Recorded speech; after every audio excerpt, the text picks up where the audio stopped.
ये जो सवाल है ये एसएससी सीजीएल एग्जाम में पूछा गया था और इस सवाल को हम लोग सबसे आसान तरीके से सॉल्व करेंगे। बस आपको ध्यान से देखना है। सवाल ये है, विक्रय मूल्य पर इतने परसेंट की हानि लागत मूल्य पर कितने प्रतिशत हानि के बराबर है। आपको सबसे पहले ध्यान देना है, यहां पर जो हानि की गणना हो रही है वो विक्रय मूल्य पे हो रही है। हानि की जो गणना हो रही है विक्रय मूल्य पे हो रही है। बहुत से बच्चे जो है यहीं पे सवाल समझ नहीं पाते हैं।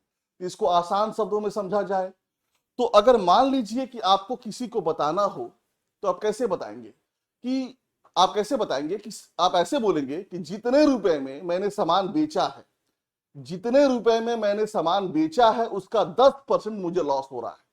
जो भी मेरा सेलिंग प्राइस है, जितने में मैंने सामान बेचा है किसी को, उसका 10% मुझे लॉस हुआ है। इस लाइन का मतलब ये होता है। तो हम मान लेते हैं विक्रय मूल्य 100 रुपया है। विक्रय मूल्य जो है 100 रुपया है और विक्रय मूल्य पर 10% का लॉस हो रहा है। तो लॉस कितना हो जाएगा, उसको लॉस कितना होगा, 100 का 10% कितना होगा, 10 होगा। 100 का 10% कितना होगा, 10 होगा। तो विक्रय मूल्य और लॉस कितना होता है, जब दोनों को ऐड कर देंगे तो क्या निकल जाता है, कॉस्ट प्राइस निकल जाता है। क्या निकल जाता है, कॉस्ट प्राइस निकल जाता है। समझिए इसको, इसका फॉर्मूला क्या होता है, cost price minus selling price बराबर लॉस होता है।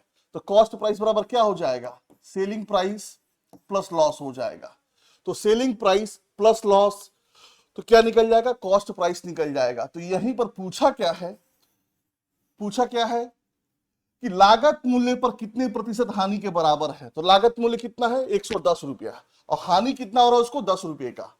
हानि 10 रुपये का हो रहा है, लागत मूल्य 110 है।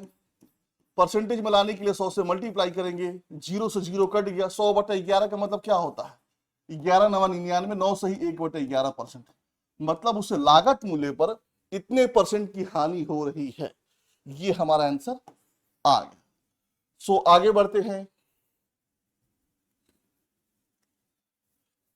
किसी मान को इतना परसेंट बढ़ाया जाता है और फिर मूल मान पर वापस लाने के लिए एक अज्ञात प्रतिशत घटाया जाता है। कितने प्रतिशत की कमी जरूरी है। तो किसी मान को 10% बढ़ाया जाता है तो हम मान लेते हैं कि वो मान जो है 100 है। मान कितना है, 100 है।